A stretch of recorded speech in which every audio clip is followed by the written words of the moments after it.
여러분 좋은 아침입니다. 오늘은 3월 28일 금요일. 오직 계시로만 하나님을 알 수 있습니다.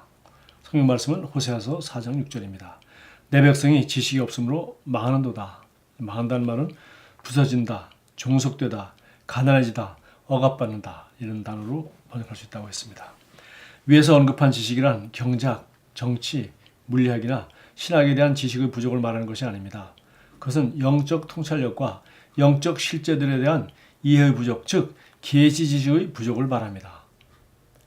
주 예수님께서는 마태복음 13장 3절부터 9절까지 해서 씨 뿌리러 나간 사람에 대한 비유를 주셨습니다. 씨를 뿌리는 과정에서 어떤 씨앗들은 길가에 떨어졌고 공중의 새들이 날아와 그 씨앗들을 먹어버렸습니다.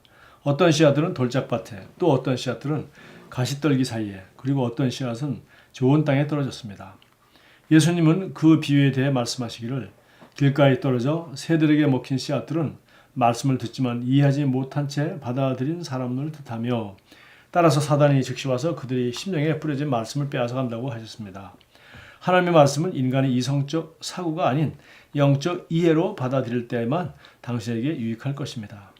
과학이나 역사나 철학이나 심리학적 지식을 통해서는 결코 하나님을 알 수 없습니다. 심지어 종교조차도 하나님에 대한 진정한 지식을 줄 수 없습니다. 당신은 오직 계시에 의해서만 그분을 알 수 있습니다. 마태복음 16장 15절에서 예수께서 제자들에게 너희는 나를 누구라 하느냐라고 물으셨을 때 베드로가 이렇게 대답했습니다. 주는 그리스도시요 살아계신 하나님의 아들이십니다. 이때 예수님이 대답해 주목하십시오. 예수님께서는 바요나 시몬아 내가 복이 있도다. 이를 내게 알게 하니는 혈육이 아니요 하늘에 계신 내 아버지시니라.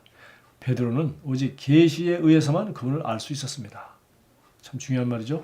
누구나 그리스도의 구원에 대한 복음을 듣고 눈물을 흘린다면 바로 이런 이유 때문입니다. 자신을 위해 십자가에 달리신 예수의 희생을 불현듯 이해하고 구원을 받아들이기 때문입니다. 반면 어떤 사람은 동일한 복음의 메시지를 들었지만 그것을 따지려고 합니다.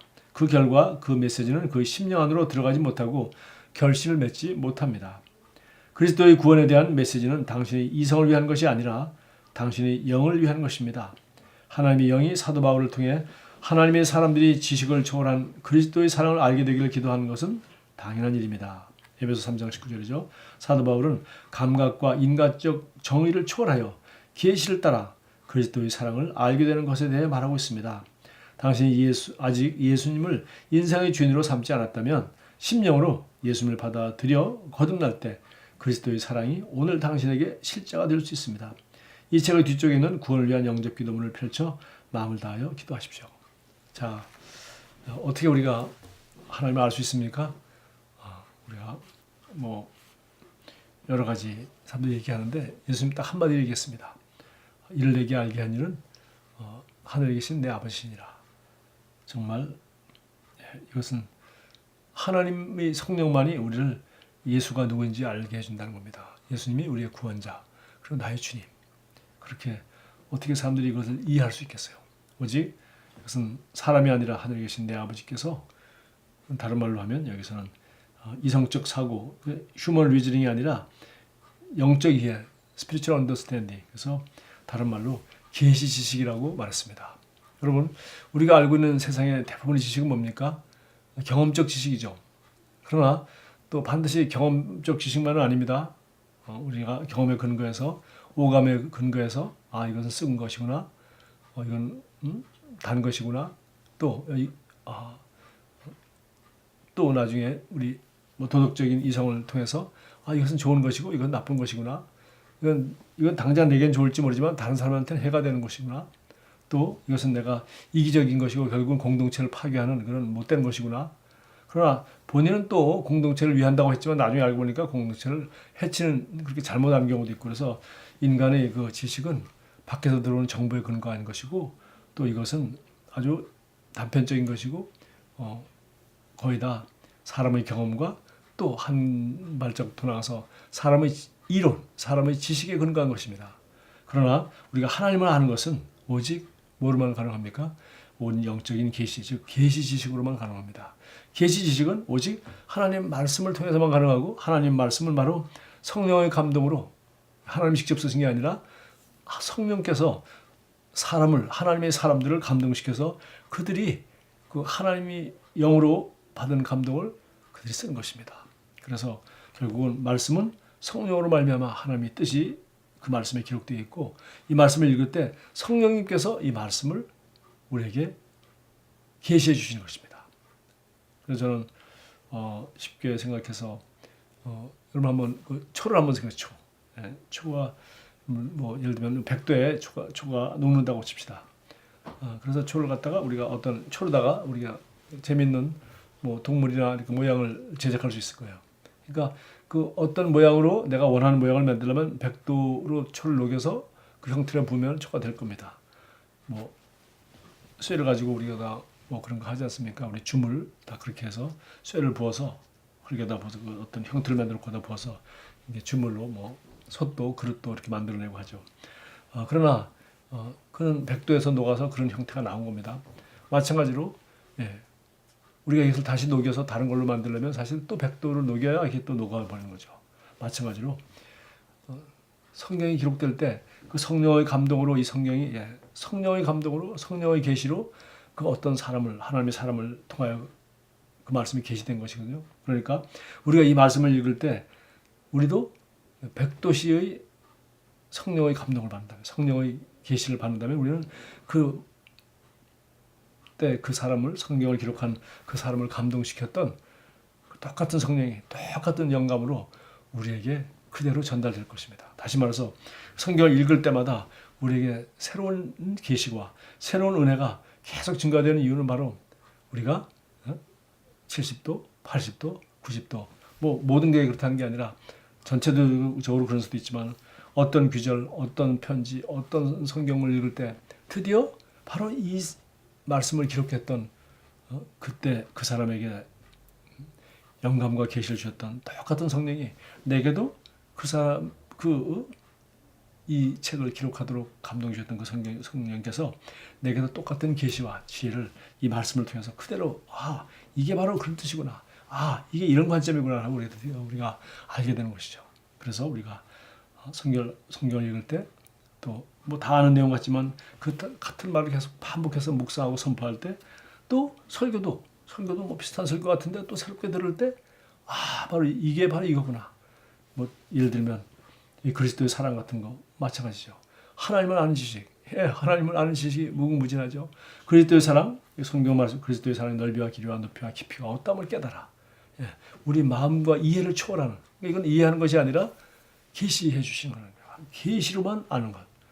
그건 성령만이 하나님만이 해주시는 것이죠. 그래서 지혜와 계시의 영을 주셔서 우리가 하나님을 알게 해주시고 그다음에 지식을 초월하는 그리스도의 사랑. 지식을 초월하는 우리 논리를 초월하고 우리 경험을 초월하고 우리가 아는 지식을 초월하는 그리스도의 사랑을 알게 되기를 원합니다. 어떻게 알게 해줍니까? 성령께서 우리가 이렇게 알게 해주신다는 것입니다. 성령만이 우리에게 하나님을 알 수 있게 해주시고 하나님의 사랑이시기 때문에 그 하나님의 사랑의 넓이와 길이와 높이를 알게 해주신다는 겁니다. 그래서 오직 계시로만 하나님을 알 수 있고 또 다른 말로 오직 계시로만 성령의 계시로만 하나님의 말씀을 알 수 있고 또 계시로만 그리스도를 알 수 있는 것입니다. 기도하겠습니다. 사랑하는 아버지, 제 심령은 당신의 말씀을 받을 좋은 받침을 선포합니다. 당신의 말씀이 제게 올 때 저는 그 말씀을 믿음과 순종과 기쁨으로 받습니다. 그러므로 그 말씀은 제 안에 깊이 뿌리를 내려 말씀이 말하는 그런 열매를 맺습니다. 예수님 이름으로 기도합니다. 아멘. 그래서 여러분 지혜와 계시형 또 예수님이 제자들에게 물었을 때 베드로가 예수님께 주는 그리스도시요 살아계신 하나님의 아들입니다 라고 바른 고백을 했을 때 예수님이 축복하시죠. 너는 참 복이 있구나. 이를 내게 알게 한 이는 사람이 아니고 하늘에 계신 내 아버지다. 그렇게 말한 것처럼 저와 여러분이 오늘도 만나는 사람에게 기회가 있을 때마다 우리는 계속 복음을 전해야 되는데 여러분 아무리 내가 잘 설명해도 논리적으로 설명해도 우리 논리로 설명해서 사람을 설득할 수 없고 또 우리가 아무리 그 사람을 선한 마음으로 사랑을 베풀고 밥 사주고 아무리 사랑을 베풀어도 그거 가지고 사랑을 마음을 열게 할 뿐이지 계시까지 열리지 않습니다. 계시는 뭡니까? 성령의 역사가 되는 것입니다. 언제?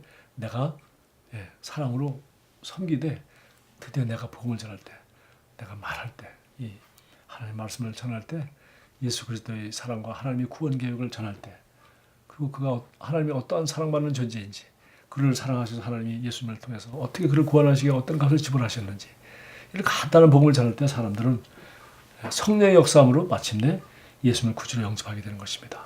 그는 논리도 아니요, 지식도 아니요, 경험도 아닙니다. 그리고 친구 보고 믿는 것도 아니에요. 오직 그것은 다 재료고 성령님이 역사하셔야 되는 겁니다. 그가 가지고 있는 모든 편견과 그가 가지고 있는 모든 부정적인 생각과 그가 경험한 모든 부정적인 그리스도인의 삶과 그 모델을 다 거절하고 드디어 하나님의 사랑과 하나님의 말씀이 성령의 감동으로 계시될 때 그 사람은 드디어 예수님을 영접하게 되는 것이죠. 그래서 이것은 사실은 그래서 우리가 영혼을 구원하고 복음을 전하고 전도하기 위해서는 반드시 기도가 따라야 되는 것입니다. 왜냐하면 이것은 오직 성령이 하는 일이기 때문에 성령은 우리 기도할 때 역사하시기 때문이죠. 그래서 정말 이 말씀의 실제는 이거 참 전달하기 너무 좋은 책입니다. 물론 이 내용은 만만치 않지만은 뭐 그리스도인들도 날마다 읽고 은혜를 받는 책이지만 그러나 늘 아주 간단한 내용을 영적으로 말하고 있기 때문에 성령의 역사하면 그 자리에서 다 누군지 이해할 수 있는 그런 아주 단순한 얘기로 되어 있고 또 맨 뒤에는 우리 거듭날 수 있도록 구원을 위한 영접기도와 성령을 받는 기도가 여기 있어서 언제든지 이걸 가지고서 가장 중요한 복음을 전하고 그가 구원받을 수 있는 기회를 주고